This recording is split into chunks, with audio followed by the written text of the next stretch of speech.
What's going on, FG fam? Welcome to another episode of the Miami Marlins franchise here on MLB the Show 21. It is episode 21, and we are finally going to see whether the Blue Wahoos can make the postseason in the minor league baseball, or if the Marlins can make the postseason. The regular season ends today, so don't go anywhere.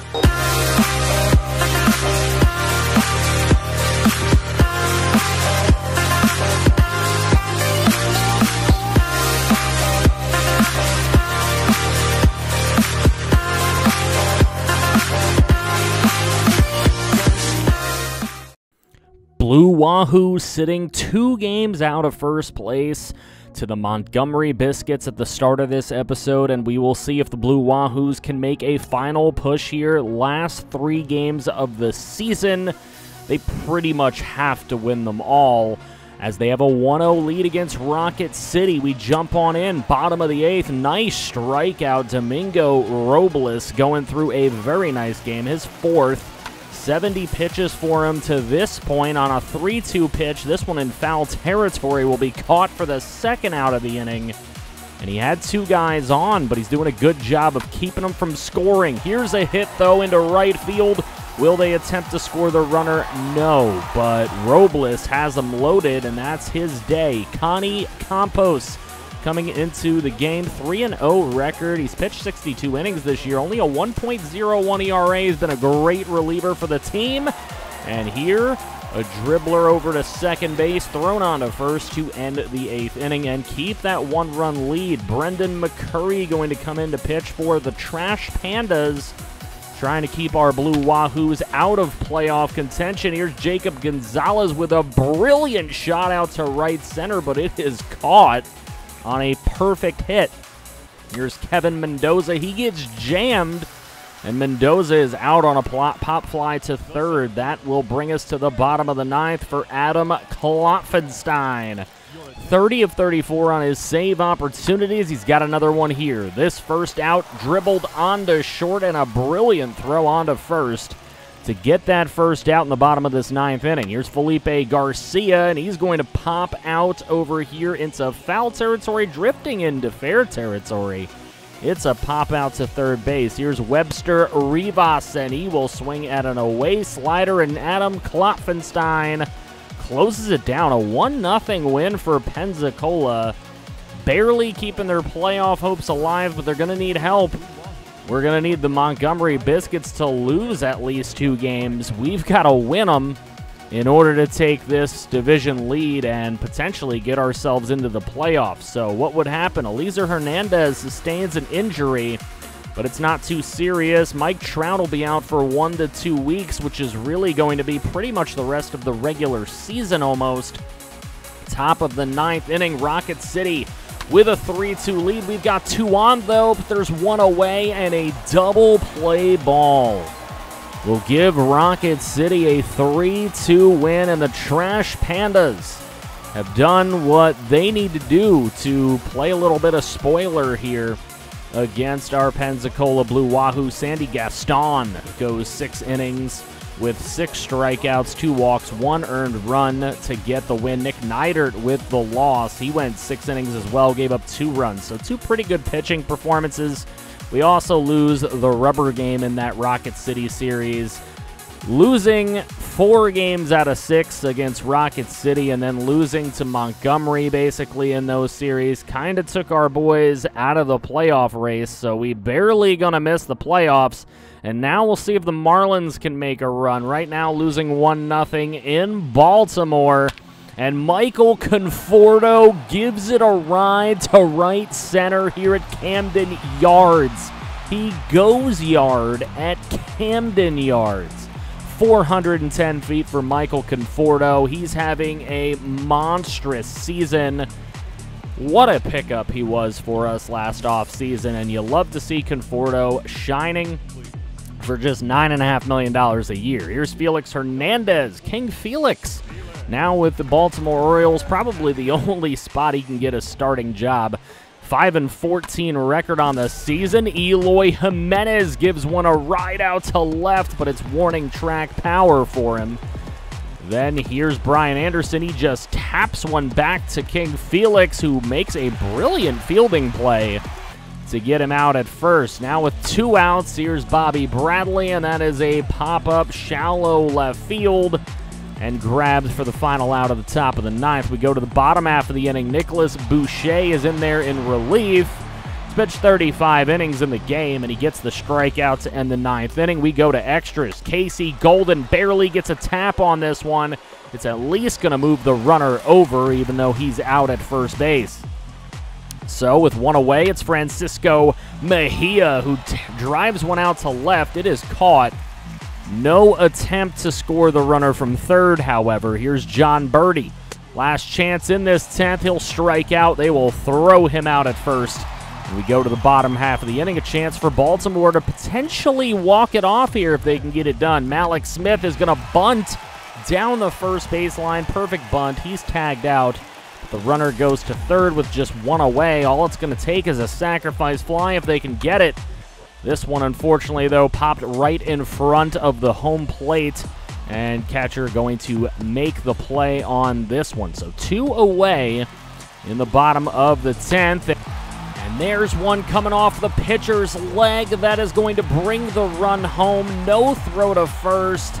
And Metzer has scored the game-winning run at the plate. The Baltimore Orioles win it at home at Camden Yards. Boucher going to get the loss. He only gave up 1 through 3 1/3. King Felix is going to get a win here. 2 scoreless innings with 2 strikeouts. Chance Sisco, player of the game. He had a solo shot and scored a run in this one. Jumbo Shrimp, unfortunately, not good enough. They did finish above 500. A little bit surprised that they were able to battle back and at least do that. The Blue Wahoos finish with a .550 winning percentage. But unfortunately, that is not good enough for them to make the postseason. So better luck next year. Minor league playoffs begin, but, you know, we could care less. We have none of our teams in it. And here we go. The Marlins got to fix their roster a little bit. And here against Baltimore, a 10-0 lead. Don't know why we couldn't do that in the first game, but we win 10-0. No need to get into that game. We split with the Orioles. Not many games left in this regular season. We have 83 wins. I think if we can get to about 92, we might be okay, but it's going to be some trouble here as we're playing the Reds. They are in the lead. Conforto with a bare tap over to second. He's thrown out. And then Eloy Jimenez hits a dribbler onto short. It gets through, though, as the third baseman was attempting to come over and make a play. So we've got a guy on for Javi Baez, who ropes one out to left field, and it barely gets over the wall. But it is over the wall for a 2-run homer. Javi Baez's 30th homer of the season, and the Los Rojos are now down a run. Moustakas can't believe it. The Reds can't believe it, but Javi Baez has had a good season for us as well. The pickups have worked out, but still struggling to try to make the playoffs. We'll see if Osuna can nail down his 44th save of the year. He's 43 of 48 on those opportunities. Both sides of the plate batting under 200 against him. Here's Tyler Callahan, the appeal over to the third base ump, and he gives him the punch out. So Osuna with a punch out early on in this 9th inning. Now here's a fly ball out to right field. Coming in to make the play and doing it is Michael Conforto.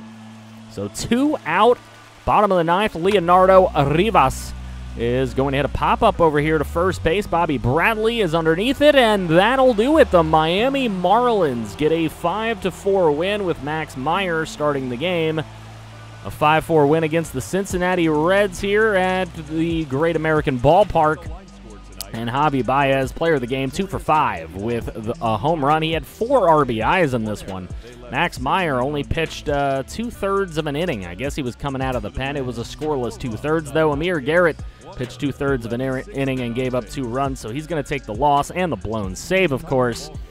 Aristides Aquino played well for the Reds. So we are still behind by a good little portion here. We're going to try to do some simming, see if we get any key moments. We lost 6-7 in the next game against the Reds, but we took the rubber game. Trout is now activated for the final 6 games of the season. That rubber game we won 6-4. We have been eliminated from contention for the NL East crown. Not going to get that, but we are 5 games behind the Nationals for that second wild card spot. It's going to be tough to pick that one up. The Dodgers have already clinched the wild card.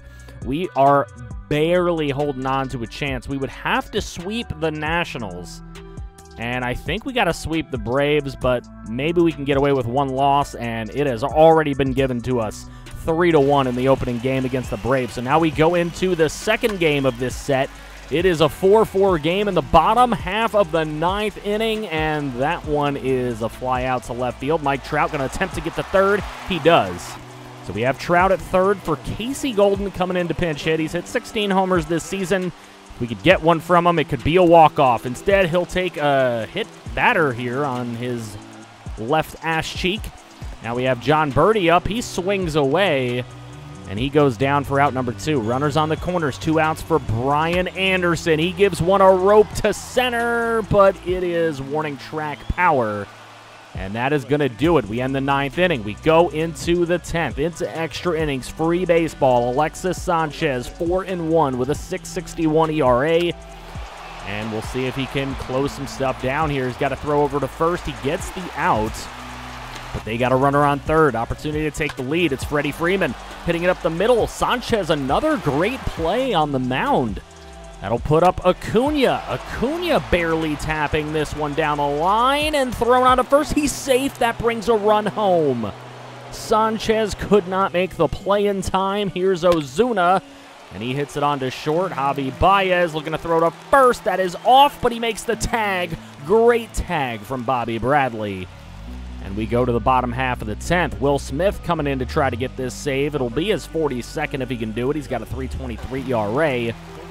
And we'll see what he can do against Michael Conforto, who gives this one a ride into right field, lining it in there. Can we get the run to score from second? Going to attempt to, and there we go. Tie game, 5-all. Nobody away in the bottom half of the 10th. Going to attempt to walk this thing off. It's Eloy Jimenez hitting it out to right. It is caught out in right field, attempting to tag to third, and they gun him down at third base. So 2 away now for Javi Baez. He's going to hit a dribbler onto short. That should be taken care of with no problem, and is. So we end the 10th. Both teams score a run in the 10th. There we go. Nice strikeout to get through the top half of the 11th for Alexis Sanchez. That'll bring up Francisco Mejia. 2 on, 1 away in the bottom half of this 11th. And Mejia caught there in center field. The tag works.